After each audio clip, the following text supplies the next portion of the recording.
Hello everyone. तो ये हमारा 10th लेक्चर है क्लास 11th के लिए और हम आज पढ़ने वाले हैं प्लांट फिजियोलॉजी का 4th लेक्चर जो कि है रेस्पिरेशन इन प्लांट। अगर हम बात करें प्लांट में रेस्पिरेशन होता कैसे है, पहले हम ये तो पता होना चाहिए कि हमारे में रेस्पिरेशन कैसे होता है। हम हमारे में एक्सचेंज ऑफ गैसेस होता कैसे है। तो हम क्या इनहेल करते हैं, ऑक्सीजन, और CO2 को रिमूव करते हैं, राइट। प्लांट भी तो ऐसा करते होंगे, पर प्लांट में यूनिक तरह का रेस्पिरेशन चलता है। कैसे चलता है वो मैं बताता हूँ। प्लांट जो है ना, वो दिन में कुछ और करते हैं और रात में कुछ और रेस्पिरेशन करते हैं। अब बोलोगे ऐसा कैसे होता है, वो भी बताते हैं। प्लांट जो है दिन में क्या करते हैं, ऑक्सीजन को एक्सहेल करते हैं और CO2 को इनहेल करते हैं। ऐसा क्यों करते हैं? ताकि हमें ऑक्सीजन मिल सके। दूसरा, प्लांट को ये फायदा होता है क्योंकि वो फोटोसिंथेसिस करते रहते हैं। फोटोसिंथेसिस में हमने देखा है, चैप्टर अपन नहीं देखा तो लिंक डिस्क्रिप्शन में दी गई है, पहले उसको देख लें। मैं बता देता हूँ कि फोटोसिंथेसिस में हमने देखा था ना कि वो प्लांट जो है वो खाना बनाता है, फूड अपना बनाता है सनलाइट बाय क्लोरोफिल के प्रेजेंस में। तो उसमें क्या होता है, अस्टोमाटा का रोल होता है। अस्टोमाटा प्रेजेंट कहाँ होता है, लीफ में प्रेजेंट होता है। छोटे छोटे पोर्स होते हैं, वहां पर अस्टोमाटा प्रेजेंट होता है। जो कि क्या होता है, डे टाइम में अस्टोमाटा ओपन होता है। और ओपन होगा तो सिंपल सी बात है, वो CO2 को एब्जॉर्ब करेगा और ऑक्सीजन को रिलीज करने का काम करता है ना। तो इसीलिए वो ऑक्सीजन रिलीज करता है और ऑक्सीजन हमारे तक आता है और हम ऑक्सीजन को इनहेल कर लेते हैं। लेकिन हम बात करें सिर्फ प्लांट की, तो प्लांट पे फोकस करते हैं। तो प्लांट जो है वो डे टाइम में क्या करते हैं, ऑक्सीजन को एक्सेल करते हैं और CO2 को इनहेल करते हैं। क्यों करते हैं? तो अस्टोमाटा के कारण। दूसरी बात हम बात करते हैं, प्लांट जो है रात के टाइम में, नाइट टाइम में क्या होता है ना, अस्टोमाटा क्लोज हो जाता है। अब क्लोज जब हो जाएगा तो वो CO2 को इनहेल ना करके एक्सहेल करने लगेगा, है ना। CO2 को इनहेल ना करके क्या करेगा, वो एक्सहेल करने लगता है, जिसके कारण वो प्लांट जो है वो ऑक्सीजन को इनहेल करेगा और CO2 को एक्सहेल करता है। तो ये चैप्टर थोड़ा पेचीदा लग रहा होगा, पर ऐसा कुछ भी नहीं है ना। तो इस चैप्टर को बने रहो, जरा सा भी स्किप मत करना क्योंकि बहुत इंपॉर्टेंट चैप्टर है, राइट। चलो चैप्टर को स्टार्ट करते हैं। चलो स्टार्ट करते हैं रेस्पिरेशन इन प्लांट। अगर मैं फिर से बता दे रहा हूँ, अगर आपने मेरा फोटोसिंथेसिस का लेक्चर नहीं देखा है तो लिंक डिस्क्रिप्शन में दी हुई है, आप वहाँ जाकर के पहले उसको देख लें, है ना, क्योंकि उसके बाद का ये चैप्टर है, लिंकिंग बहुत है। रेस्पिरेशन इन प्लांट में क्या कहता है कि जो लिप्स होते हैं ना, उसके अंदर छोटे छोटे पोर्स प्रेजेंट होते हैं जिसको अपन कहते हैं स्टोमाटा। और प्लांट अपना गैसेस एक्सचेंज इसी स्टोमाटा के थ्रू करते हैं, और एक्सचेंज जो होता है गैसेस एक्सचेंज वो डिफ्यूजन प्रोसेस के थ्रू होता है, जो कि स्टोमाटा के अंदर आता है। स्टोमाटा में गार्ड सेल प्रेजेंट होता है जो क्या करता है, रेगुलेट करने का काम करता है सेल को। दूसरी बात, एक्सचेंज ऑफ गैसेस जो होता है वो किसके कारण होता है, स्टोमाटा के ओपनिंग एंड क्लोजिंग के कारण ही होता है। जब स्टोमाटा ओपन होता है तो उससे कुछ एक्सचेंज होता है गैसेस का, जब वो क्लोज होता है तो उससे भी कुछ गैसेस का एक्सचेंज होता है। तो रेस्पिरेशन कुछ इसी तरह से होता है प्लांट में। तो चलो इसको थोड़ा डिटेल में पढ़ते हैं, है ना। देखो, ये मैंने यहाँ फोटोसिंथेसिस और रेस्पिरेशन दोनों को यहाँ इस फिगर से दिखाया है, ताकि मुझे पता है कि आप फोटोसिंथेसिस पहले नहीं भी देखे होगे तो यहाँ लेक्चर देख ही रहे होगे, है ना। तो देखो, फोटोसिंथेसिस कब होता है, डे प्रोसेस है, सबको पता है, और रेस्पिरेशन नाइट प्रोसेस होता है।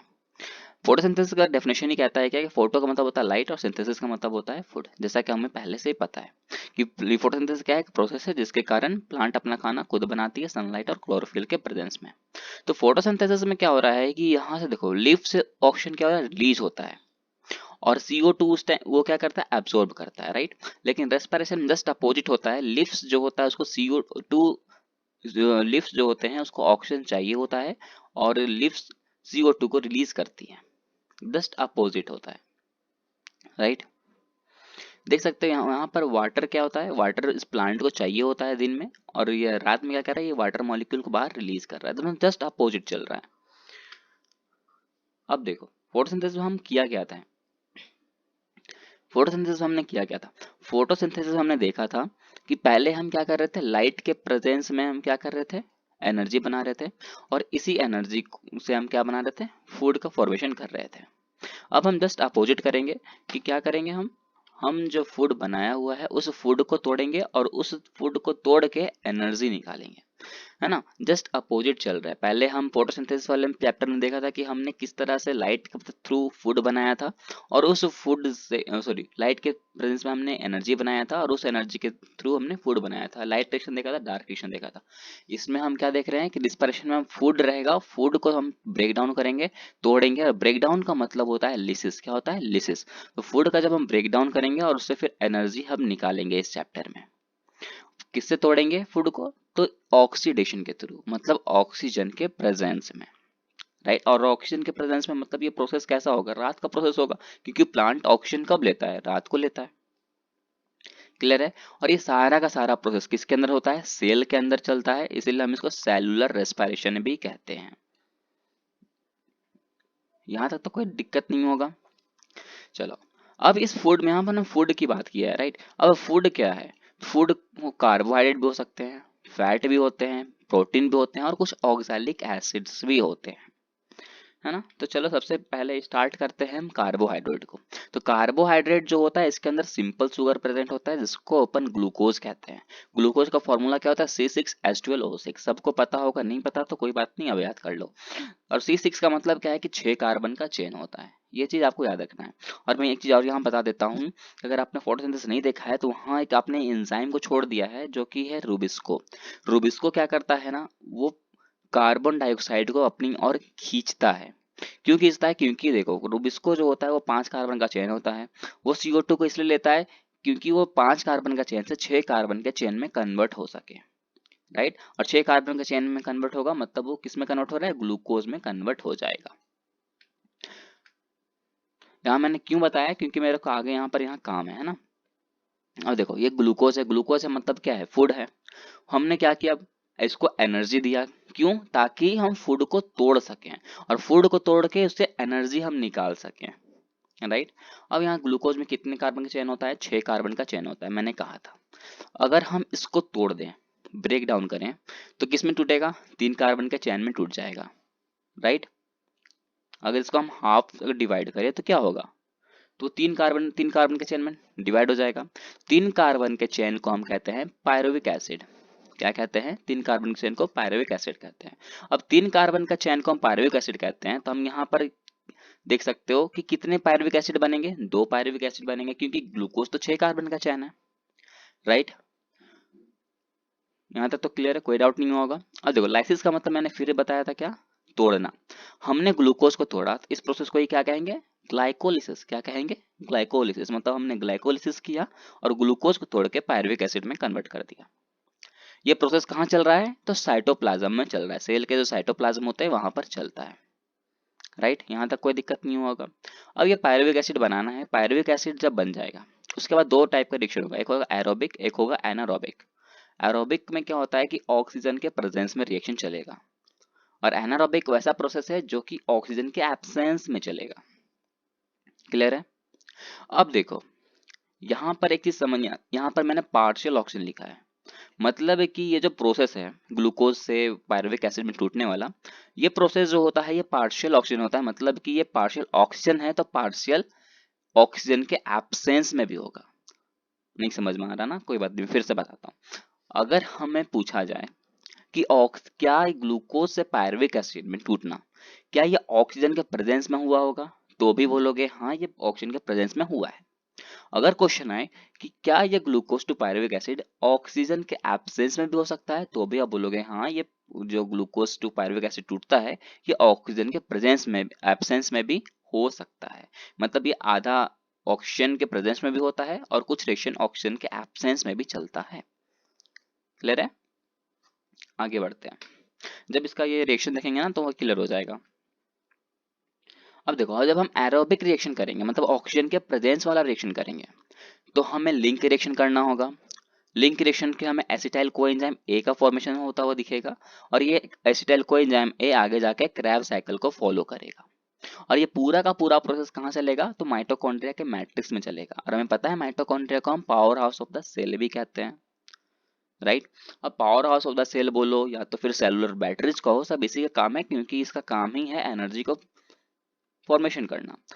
क्यों कहता है? क्योंकि ये एटीपी मिल भी है, मतलब और एनर्जी का फॉर्म किस फॉर्म में रखता है? तो एटीपी के फॉर्म में रखता है, राइट। अगर हम एनारोबिक प्रोसेस करेंगे तो उससे हमें फर्मेंटेशन देखने को मिलेगा। किसका फर्मेंटेशन? तो अल्कोहल का और लैक्टिक एसिड का फर्मेंटेशन हमें देखने को मिलेगा। तो हमने यहाँ तक तो अभी तक देख लिया, यहाँ तक कोई दिक्कत नहीं होगा। अब देखो, हम जब ग्लाइकोलिसिस करेंगे, राइट। यहाँ पर ये जो प्रोसेस है ये हमने देखा होगा अभी कि ग्लूकोज से पायरुविक एसिड में तोड़ा हमने किसके थ्रू, ग्लाइकोलिसिस के थ्रू, राइट। लेकिन ये डायरेक्टली पायरुविक एसिड में नहीं टूटा, है ना, डायरेक्टली प्रो पायरुविक एसिड में नहीं टूटता है, इतना सारा प्रोसेस होता है, तब हम बोलते हैं कि ग्लूकोज जो है वो पायरुविक एसिड में टूटेगा। अब देखो इतना सारा तो याद रहने से रहा, अगर आपको इतना सारा याद रखना है तो इसके लिए मैंने ट्रिक बहुत अच्छे से बताया है इसके पहले वाले लेक्चर में, तो अगर आपने नहीं देखा है तो आप लिंक डिस्क्रिप्शन में दी गई है, आप उसको देख लो। ये मैं लेक्चर को ज़्यादा नहीं खींचना चाहता हूँ, इसलिए मैं इसको शॉर्ट में लेके चलूंगा। इसका ट्रिक है GGFFG 2 इंटू BP4, बस ये याद रखना, GGFFG 2 इंटू BP4। अब इसको याद कैसे रखें, है ना, इस वाले को याद कैसे रखें, तो इसके लिए भी ट्रिक है। देखो G और G इसके बीच क्या प्रेजेंट है, एटीपी प्रेजेंट है, पहले ध्यान समझना। F और F के बीच भी एटीपी प्रेजेंट है ना। अब यहाँ आ जाओ, यहाँ है P4 का मतलब है कि 4 P है ना, P यहाँ, एक P यहाँ, एक P यहाँ और एक P यहाँ पर, है ना। तो फर्स्ट दो जो P होंगे ना, ये दोनों के बीच भी एनर्जी रिलीज होगा, और ये जो लास्ट के जो P होंगे इस दोनों के बीच भी हमें एटीपी दिखेगा। ये आपको ट्रिक है। अब अगर एटीपी प्रेजेंट है ना, तो आपको वहां वर्ड जोड़ना है काइनेज। अगर आपको एटीपी दिख जाए तो वहां काइनेज लगाना है। अगर कहीं आपको FADH2 या फिर NADH2 दिखता है तो आपको वहां यूज करना है ट्रिक डिहाइड्रोजिनेज। क्या यूज करना है, डिहाइड्रोजिनेज। FADH2 और NADH2 भी क्या है, एक एनर्जी के फॉर्म है ना। इसको भी मैंने क्लियर किया हुआ है पिछले लेक्चर में फोटोसिंथेसिस वाले में। अगर आपने नहीं देखा है तो पहले तो मैं रिक्वेस्ट करूंगा कि आप पहले उसको देखें, पर नहीं देखा है तो कोई बात नहीं, पहले इसी को क्लियर कर लेते हैं, है ना। FADH2 और NADH2 ये जो है ना, FADH2 और NADH2 ये जो है एक तरह समझो ये चेक है। क्या है, ये चेक है, और चेक को आप कहीं भी यूज नहीं कर सकते।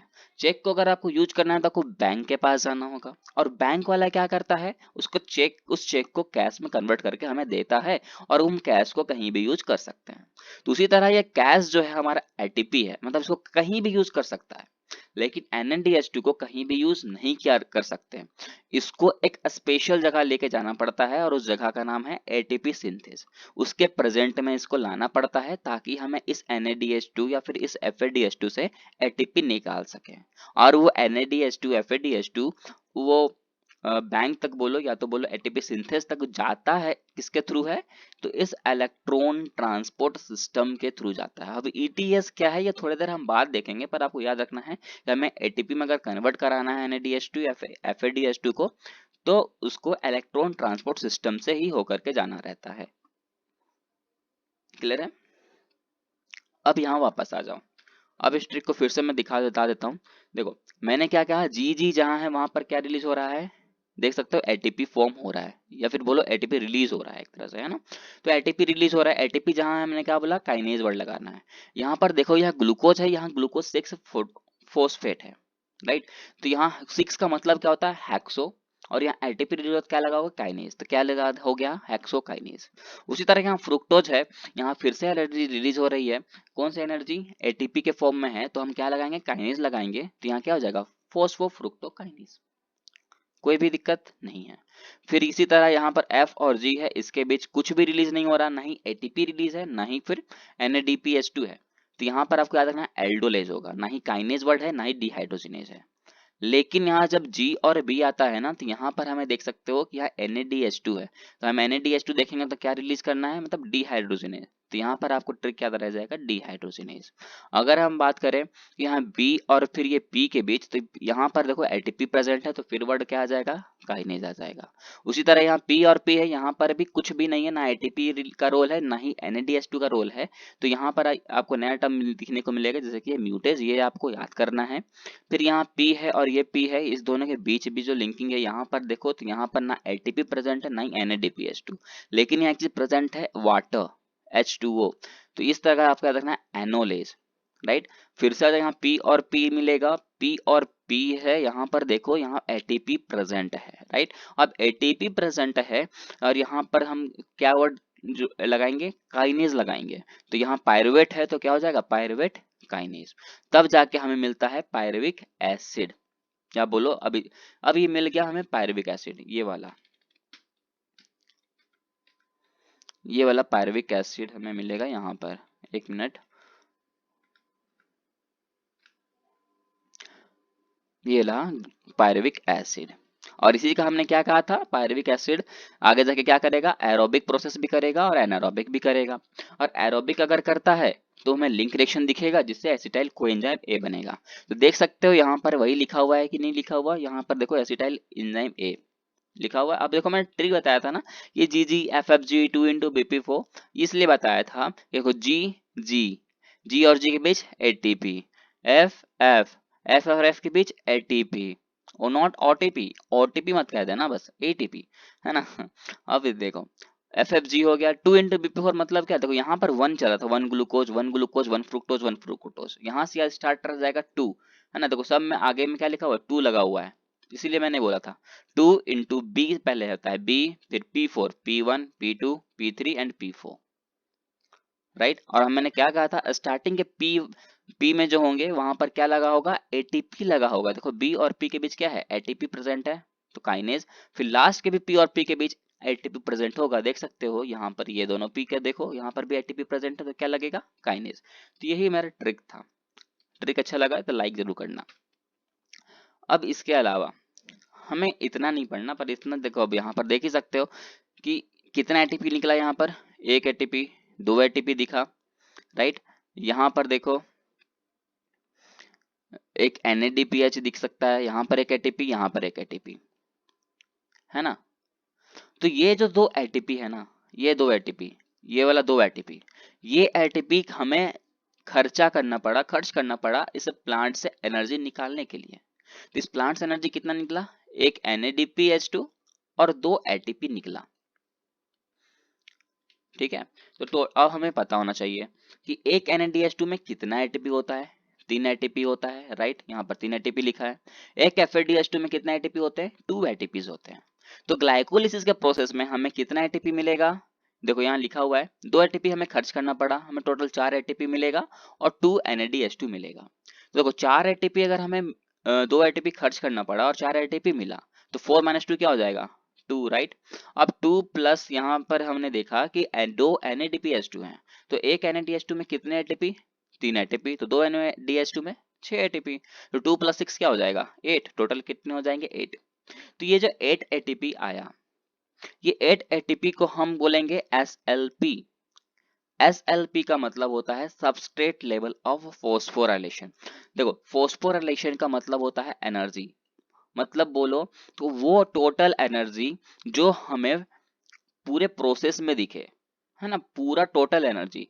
देख सकते हो यहाँ एक एटीपी के फॉर्म में एनर्जी रहा और एक NADH2 के फॉर्म में था, लेकिन हमने दोनों को कंबाइन किया और टोटल एनर्जी जो निकला उसको हमने कैलकुलेट करके यहाँ लिख दिया 8 एटीपी, और इसी को हम कहते हैं सबस्ट्रेट लेवल ऑफ फॉस्फोराइलेशन या फिर टोटल एनर्जी।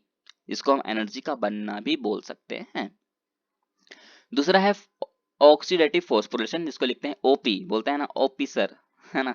तो ओपी, ये ओपी है ऑक्सीडेटिव फोस्फोराइलेशन। ये प्रोसेस जो होता है बोलो तो ऑक्सीजन के प्रेजेंस में होने वाला प्रोसेस, या तो यूं कहो कि ये डायरेक्टली फॉर्म ऑफ एटीपी, जैसे कि हमने यहाँ देखा लिंक रिएक्शन, ये सब किसके प्रेजेंस में हो रहा है, ऑक्सीजन के प्रेजेंस में हो रहा है, राइट। अब यहाँ पर देखो ये क्रैब साइकिल है, क्रैब साइकिल में कितने एटीपी है, यहाँ 2 एटीपी है, 2 FADPH2 है, 6 NADPH2 है। अगर हमने पूछा सिर्फ ओपी बताओ, मतलब कि ये ऑक्सीडेटिव फोस्फोराइलेशन बताओ, तो हम बोलेंगे सर सिर्फ इसमें 2 एटीपी प्रेजेंट है, मतलब सिर्फ ओपी कितने हैं, ओपी का वैल्यू हो जाएगा 2। ओपी का मतलब ये जो ऑलरेडी एटीपी के फॉर्म में हो, ऐसे एनर्जी जो ऑलरेडी एटीपी के फॉर्म में हो और वो प्रोसेस ऑक्सीजन के प्रेजेंस में होने वाला हो। तो ये क्रैब साइकिल किसके प्रेजेंस में हो रहा है, ऑक्सीजन के प्रेजेंस में हो रहा है। दूसरी बात, ये 2 एटीपी हमें क्या दिख रहा है, ये डायरेक्टली फॉर्म ऑफ एटीपी है, इसको कहीं भी जाने का जरूरत नहीं है। तो ओपी समझ में आ गया और एसएलपी भी समझ में आ गया होगा।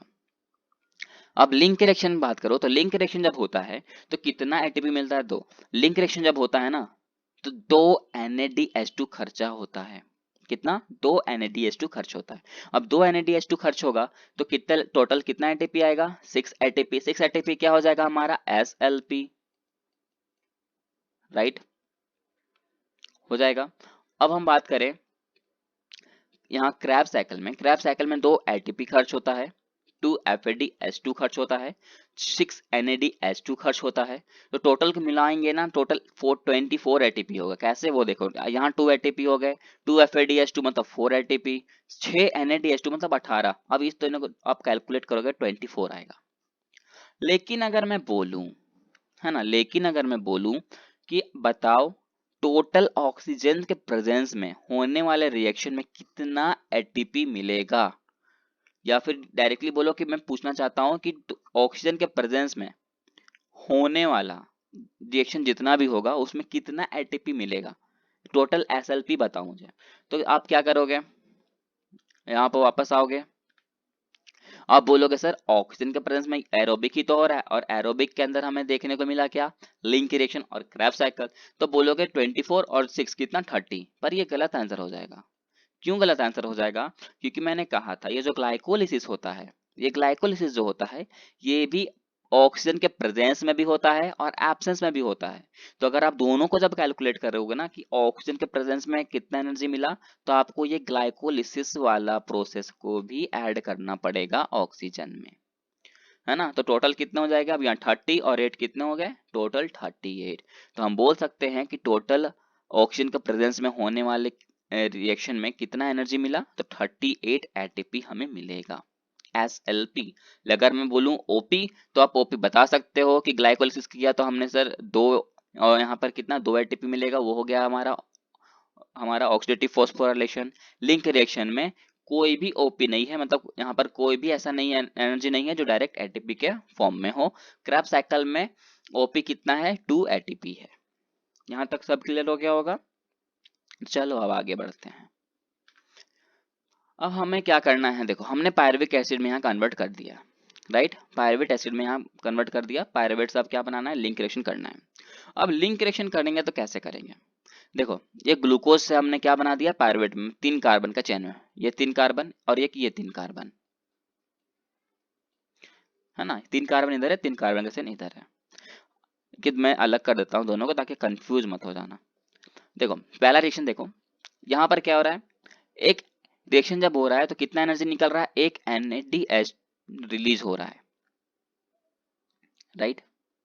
इधर से कोएंजाइम A आ रहा है। दूसरी बात, यहाँ एक CO2 रिलीज हो रहा है बाहर, एक CO2 रिलीज हो रहा है। तब जाकर के ये पायरुवेट से क्या हो रहा है? एसिटाइल कोएंजाइम A में कन्वर्ट हो रहा है। एक CO2 रिलीज हो रहा है मतलब कि क्या? कि एक कार्बन भी गायब हो रहा है, राइट। तो यहाँ 3 कार्बन का चेन था, यहाँ कितने कार्बन का चेन है? 2 कार्बन का चेन बन रहा है। और ग्लूकोज में कितने कार्बन का चेन होता है? 6 कार्बन का। जो टूटे किस में है? तो दो सिंपल सी बात है, 2 पायरुविक एसिड में। एक पायरुविक एसिड ये रहा, एक पायरुविक एसिड ये रहेगा।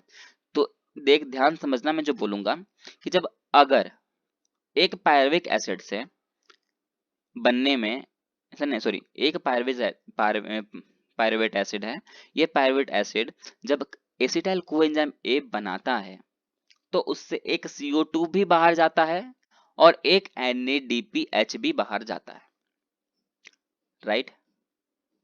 कोई दिक्कत है यहाँ पर? कोई दिक्कत नहीं है। दूसरी तरह ये भी तो 3 कार्बन का चेन है, ये भी तो पायरुविक एसिड है सर। यहाँ पर भी एक हमें दिख सकते हो कि यहाँ पर भी एक NADH2 खर्चा हो रहा है और एक CO2 बाहर जा रहा है। तो यहाँ भी कितने कार्बन बचेंगे? 2 कार्बन बचेंगे। तो हमने क्या लिखा है? एक ये NADH2 है इधर वाला, और एक NADH2 इधर ये रहा। इसी को तो हमने लिखा है कि लिंक रिएक्शन जब हम करते हैं, देखो यहाँ पर हमने लिखा है कि जब हम लिंक रिएक्शन करते हैं तो कितने NADH2 मिलते हैं? 2 NADH2 मिलते हैं, राइट। अभी तक कोई दिक्कत नहीं। अब क्वेश्चन आपसे कैसे पूछ सकता है? क्वेश्चन आपको अगर पूछे कि बताओ एक पायरुविक एसिड है और उससे अगर हम एक एसिटाइल कोएंजाइम A बना रहे हैं तो कितना NADH2 निकलेगा? तो सिर्फ एक। लेकिन अगर क्वेश्चन आपको ये पूछे कि एक ग्लूकोज से कितने एसिटाइल कोएंजाइम ए बनेंगे और कितना एनर्जी रिलीज होगा, तो आप बोलोगे कि 2 एसिटाइल कोएंजाइम ए बनेगा और एनर्जी 2 NADH2 के बराबर निकलेगी। राइट, ये क्वेश्चन ये आया हुआ है नीट में, तो इसको स्किप करने की गलती मत करना। अब ये एसिटाइल कोएंजाइम ए बन जाएगा। अब एसिटाइल कोएंजाइम ए आगे जाके क्या करेगा, क्रैब्स साइकिल करेगा। क्लियर है? हम पहले ये वाला एसिटाइल कोएंजाइम, एक ही यहाँ पर देखो, यहाँ 2 एसिटाइल कोएंजाइम है ना, हम एक को लेकर के पहले समझते हैं, है ना। इसको ले लिए, इसको आगे ले आते हैं इस प्रोसेस को। ये एसिटाइल कोएंजाइम में कहाँ आ गया, क्रैब साइकिल कराने आ गया। अब क्रैब साइकिल करा रहा है तो सबसे पहले कहाँ जाएगा, साइट्रिक एसिड पे पास जाता है। इसको पहले मैं ट्रिक बता देता हूँ आपको, है ना। इसका ट्रिक है आपको, अ city is kept silent for a military operation. आप बोलोगे सर ये कैसा ट्रिक है, बहुत फुद्दू सा ट्रिक है। कोई बात नहीं, अभी बताते हैं कि कैसा ट्रिक है ये। देखो, ए से याद आना चाहिए आपको एसिटाइल कोएंजाइम ए, जो कि यहाँ पर है। सिटी से याद आना चाहिए साइट्रिक एसिड। इज से याद आना चाहिए आइसोट्रिक एसिड, आइसोसाइट्रिक एसिड। कैप्ट से याद आना चाहिए अल्फा कीटोग्लूटारिक एसिड। साइलेंट से याद आना चाहिए सक्साइल या फिर बोलो सक्सीनेट, ये याद होना चाहिए। फोर से याद आना चाहिए फॉर्मरेट। मिलिट्री से मैलेट। ऑपरेशन से ऑक्सैलेट। क्लियर है? तो ये साइकिल आपका पूरा कंप्लीट होता दिखेगा। मेरे को बस इतना ये समझाना है यहाँ पर कि ये एक साइकिल हो रहा है अभी, है ना। क्रैब साइकिल हम देख रहे हैं, तो एक एसिटाइल कोएंजाइम ए आया है, मतलब ये आप बता सकते हो, यहाँ से ही समझ आ रहा है। एक को एसिटाइल कोएंजाइम ए आ रहा है, मतलब ये पायरुविक एसिड से आ रहा है। राइट, हम पायरुविक एसिड के अंदर पढ़ रहे हैं। अगर दो एसिटाइल कोएंजाइम ए आ रहा है, मतलब ये कहीं ना कहीं ग्लूकोज से आ रहा है। राइट, मेन कहाँ पर ये रहा, ग्लूकोज। ये ग्लूकोज ही टूटेगा किस में, दो पायरुविक एसिड में। और दो पायरुविक एसिड किस में तोड़ेगा, देखो ये पायरुविक एसिड में से टूटेगा।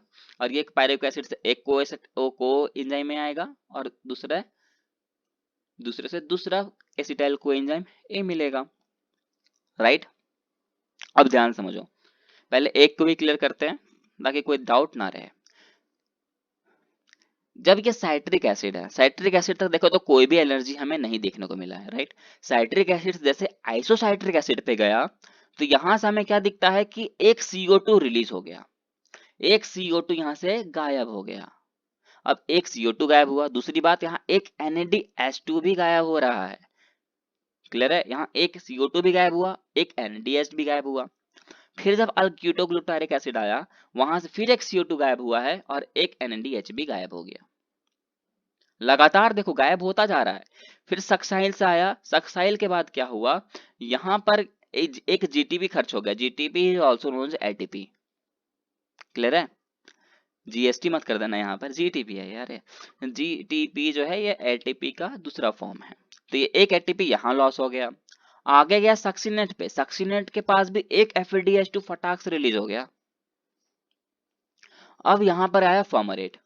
फॉर्मरेट में फिर जाकर के कुछ भी रिलीज नहीं हुआ है, उल्टा एक एक H2O का एडिशन हो गया। तो एडिशन आपको याद रखने की जरूरत नहीं है, बस आपको एनर्जी याद करना है कि कहाँ पर एनर्जी रिलीज हुआ है ना, और फिर कहाँ CO2 रिलीज हुआ है, यही दोनों याद रखना है। एडिशन आपको यहाँ पर नहीं समझना है, बस फोकस करो कहाँ CO2 रिलीज हो रहा है और कहाँ NADH2 रिलीज हो रहा है। फॉर्मरेट में कुछ भी रिलीज नहीं हुआ, है ना। फॉर्मरेट से मैलेट पे गया तो भी कुछ नहीं हुआ। मैलेट से ऑक्सैलेट जब जा रहा है लास्ट तो वहां पर फिर से एक NADH2 मिल गया। अब हम बोल सकते हैं क्या कि सर जब एक क्रैब साइकिल हो रहा है, तो आप बोलोगे कि सर यहाँ पर एक NADH2, दूसरा NADH2, तीन NADH2। कितना NADH2 मिल रहा है, 3 NADH2 मिल रहा है। एक ATP मिल रहा है और सर एक यहाँ पर FADH2 मिल रहा है। तो मैं बोलूंगा ठीक है, बिल्कुल सही जा रहे हो। लेकिन यहाँ पर तो हमने गलत पढ़ लिया फिर, कि यहाँ पर रैप साइकिल करते हैं तो 2 ATP रिलीज होता है, 2 FADH2 होता है, 6 NADPH2 खर्च होता है। पर गलत नहीं समझा हमने, इसको समझा किसके प्रोसेस के थ्रू, ग्लाइकोलिसिस, मतलब कि ग्लूकोज से बन रहा है। और हमने इस प्रोसेस को, क्रैब साइकिल को कैसे देखा है कि एक एसिटाइल को एंजाइम ए आ रहा है, मतलब 3 कार्बन का चेन है ना। तो अगर 6 कार्बन का चेन रहे, इट मींस ग्लूकोज रहे, तो कितने एसिटाइल कोएंजाइम ए बनेंगे, तो दो एसिटाइल कोएंजाइम ए बनेगा। और दो एसिटाइल कोएंजाइम ए रहेगा, तो क्रैब साइकिल कितनी बार होगा, 2 बार होगा। अब 2 बार जब होगा तो NADPH2 कितना हो जाएगा, टोटल 6 NADPH2 हो जाएगा, 2 FADH2 हो जाएगा और 2 ATP मिलेगा। एम आई राइट? क्लियर हो गया। दूसरी बात, यहाँ पर कितना CO2 रिलीज हो रहा था, यहाँ पर 2, यहाँ से 2, यहाँ से 2, तो टोटल कितने CO2 रिलीज हो रहे हैं, 4 CO2 रिलीज होंगे क्रैब साइकिल के टाइम। यहाँ भी ये इंपॉर्टेंट क्वेश्चन निकलता है, तो ये ट्रिक आपको याद रखना है ताकि आपको इजी पड़े, है ना। अब हमने पहले यहाँ कह दिया था कि NADH2 में कितने ATP होते हैं, 3, FADH2 में 2। क्यों होता था मैंने नहीं बताया था, बस इतना कहा था कि वो इलेक्ट्रॉन ट्रांसपोर्ट चेन के थ्रू होता है। अब यहाँ पर हम उस चेन को कंप्लीट करते हैं। हमने ये भी बोला था कि पूरा प्रोसेस चलता है किसके थ्रू है, माइटोकॉन्ड्रिया के मैट्रिक्स के अंदर ही चलता है। ये जो फिगर है ना, ये माइटोकॉन्ड्रिया का मैट्रिक्स रीजन का है। और मैट्रिक्स रीजन कहाँ प्रेजेंट होगा, इनर मेम्ब्रेन में होगा, राइट। कोई दिक्कत, कोई भी दिक्कत नहीं। तो देखो यहाँ मैट्रिक्स जो रीजन है ना, यहाँ पर 4 कॉम्प्लेक्स प्रेजेंट होता है। यह है कॉम्प्लेक्स 1, कॉम्प्लेक्स 2, कॉम्प्लेक्स 3 और कॉम्प्लेक्स 4। ये जब यहाँ जैसे ही NADH2 आता है, ये NADH है, ये NADH जब आता है ना, तो इससे H+ क्या होता है, रिलीज हो जाता है। क्या होता है, H+ रिलीज हो जाता है। दूसरी बात, और ये जब देखो ये टूटता है ना, NAD+ और H+ ऐसे में टूट जाता है। ये NAD वापस कहाँ चला जाएगा, ये NAD वापस चला जाएगा लिंक रिएक्शन के कराने के लिए, क्रैब साइकिल को फिर से कराने के लिए वापस, मतलब ये रोटेट करता रहेगा। दूसरी बात, ये जो NAD है H+ तो रिलीज करेगा ही, साथ ही साथ इलेक्ट्रॉन भी रिलीज करेगा। और इलेक्ट्रॉन किसको देगा, इलेक्ट्रॉन कहाँ आएगा, इस कॉम्प्लेक्स 1 के पास। किसके पास आएगा, इलेक्ट्रॉन कॉम्प्लेक्स 1 के पास आएगा। और ये कॉम्प्लेक्स 1 को एक्टिव होने के लिए सिर्फ इलेक्ट्रॉन से मन नहीं भरता, इसको चाहिए हाइड्रोजन भी। तो ये इधर से हाइड्रोजन भी लेगा, एक्टिव हो जाएगा। तो अब ये अपना इलेक्ट्रॉन किसको भेजेगा, कॉम्प्लेक्स 2 को भेजेगा। कॉम्प्लेक्स 2 से कॉम्प्लेक्स 3 के पास जाएगा, कॉम्प्लेक्स 3 से कॉम्प्लेक्स 4 के पास जाएगा। अब कॉम्प्लेक्स 4 के पास चला गया इलेक्ट्रॉन। अब उस इलेक्ट्रॉन को एक्सेप्ट कौन करेगा, ये ऑक्सीजन करेगा। और याद रखना इसका बहुत इंपॉर्टेंट क्वेश्चन बनता है कि फाइनल इलेक्ट्रॉन एक्सेप्टर कौन है, तो ये ऑक्सीजन ही होता है जो पूरा इलेक्ट्रॉन को एक्सेप्ट कर लेता है ना। ये क्वेश्चन बहुत इंपॉर्टेंट है, नीट में पूछा गया है, बोर्ड में भी, तो ये इंपॉर्टेंट है दोनों की तरफ से, राइट, तो याद कर लेना। अब देखो ये ऑक्सीजन जो है O2 जो है, ये हाइड्रोजन के प्रेजेंस में आ जाता है, तो क्या बन जाएगा, ये H2O को लेके भाग जाएगा, राइट। अब इलेक्ट्रॉन ये जो है मतलब वाटर चला जाएगा, तो जो बचा हुआ इलेक्ट्रॉन होगा ना, वो कॉम्प्लेक्स 4 से होकर के इस ATP सिंथेज एंजाइम के पास चला जाएगा। और हमें पता है वो इलेक्ट्रॉन किसका था, NADH का था। तो हम बोल सकते हैं क्या कि NADH जो है वो एक इलेक्ट्रॉन ट्रांसपोर्ट चेन, राइट। अब बस समझ में आया, इलेक्ट्रॉन ट्रांसपोर्ट चेन। ये कॉम्प्लेक्स 1 से कॉम्प्लेक्स 2 के पास गया, कॉम्प्लेक्स 2 से कॉम्प्लेक्स 3 के पास इलेक्ट्रॉन गया, कॉम्प्लेक्स 3 से कॉम्प्लेक्स 4। तो इसने एक चैन बना लिया, किसने, इलेक्ट्रॉन ने। और वो इलेक्ट्रॉन कर क्या रहा है, तो इलेक्ट्रॉन का ट्रांसपोर्ट कर रहा है, तो उस चेन को क्या कह लेंगे, इलेक्ट्रॉन ट्रांसपोर्ट चेन। और वो इलेक्ट्रॉन ट्रांसपोर्ट चेन कहाँ चला जाएगा, NADH2 को लेकर के इस ATP सिंथेज के पास जाएगा और क्या करेगा, उसको ATP में कन्वर्ट कर देगा। तो अब ध्यान सुनना कि 3 ही ATP क्यों मिलते हैं, तो इसका रीजन ये है कि एक NADH2 जो होता है ना, ये क्या करता है, 3 जगह पर 2H+ को फॉर्म करता है। क्या करता है, 3 जगह पर 2H+ को फॉर्म करता है, 2H+, 2H+, 2H+, इस तरह से फॉर्मेशन कर देता है, जिसके कारण हम बोलते हैं कि एक NADH2 में 3 ATP मिलता है, राइट। अब हम बात करें FADH2 की, तो FAD का भी इसी तरह कुछ होता है, इलेक्ट्रॉन ट्रांसपोर्ट चेन सेम चलता है, लेकिन इसमें 2 ही ATP क्यों मिलता है, क्योंकि ये 2 जगह पर ही सिर्फ 2H+ का फॉर्मेशन कर सकता है। 2H+ है कि कैसे, 2H+ और 2H+, 2 ही जगह पे करेगा फॉर्मेशन, इसीलिए हम कहते हैं कि एक FADH2 में 2 ATP प्रेजेंट होता है। तो अब मेरे को यहाँ तक तो डाउट आपका क्लियर हो गया होगा, लगता है कि अब मेरे को ज्यादा कुछ नहीं बोलना पड़ेगा, है ना। अब बात करते हैं कॉम्प्लेक्स 1 की, तो कॉम्प्लेक्स 1 में प्रेजेंट होता है NADH, और हमने कहा NADH दिख गया मतलब डिहाइड्रोजिनेज, राइट। अब इसके अंदर क्या है, इलेक्ट्रॉन कैरियर कौन होते हैं, इलेक्ट्रॉन कैरियर का मतलब क्या है कि जो इलेक्ट्रॉन को कैरी कर सके, है ना, इलेक्ट्रॉन को जो कैरी कर सके। तो यहाँ पर कौन कौन से होता है, आयरन और सल्फर, Fe और एक होता है FMn, यही इलेक्ट्रॉन को कैरी करते हैं। अब ये इलेक्ट्रॉन कहाँ जाएगा, कॉम्प्लेक्स 2 के पास, कॉम्प्लेक्स 2 से कॉम्प्लेक्स 3 के पास, कॉम्प्लेक्स 3 से कॉम्प्लेक्स 4 के पास। तो इसमें इलेक्ट्रॉन एक्सेप्टर भी तो होना चाहिए, कैरी भी तो कौन करेगा। यहाँ जो इलेक्ट्रॉन है कॉम्प्लेक्स 3 के पास जो इलेक्ट्रॉन है, इलेक्ट्रॉन कैरियर कौन हो जाएगा, हो जाता है cytochrome A, cytochrome B, FeS and ubiquinone. ये चारों जो हैं इसमें से कोई भी इलेक्ट्रॉन को कैरी कर लेगा। अब ये इलेक्ट्रॉन किसके पास लेके जाएगा, कॉम्प्लेक्स 4 के पास, और कॉम्प्लेक्स 4 में इलेक्ट्रॉन कैरियर कौन होंगे, cytochrome A and cytochrome A3, right.